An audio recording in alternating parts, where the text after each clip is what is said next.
In this session, we're going to look at the so-called fast fashion business models. Now, if you're familiar with fast fashion, and most probably you are, you know that this has been a phenomenon that has taken over the business world, especially in the 2000, actually the 90s going to the 2000s.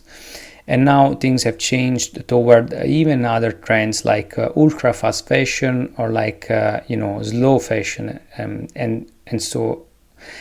here it's interesting to see a little bit of evolution of how the fashion industry has changed. Now, in a fast fashion business model, what happens is that you have those companies like, let's say, players like Zara and H&M, which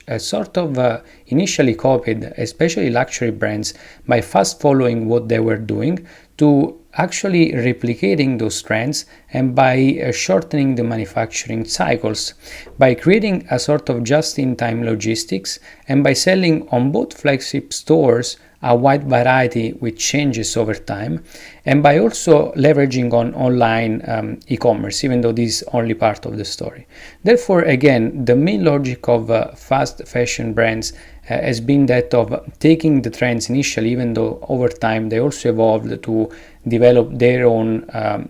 fashion styles, but initially they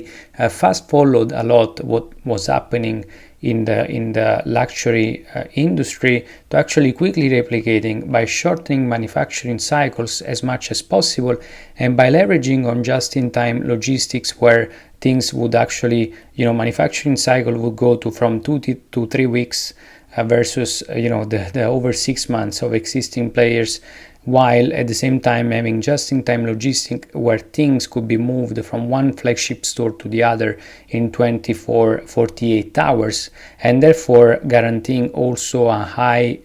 and wide variety, meaning that you would find every week on the flagship store new things, so that you could go every week and find new stuff at a low price, which fast follows what's happening in the fashion industry. And that's how fast fashion business models work.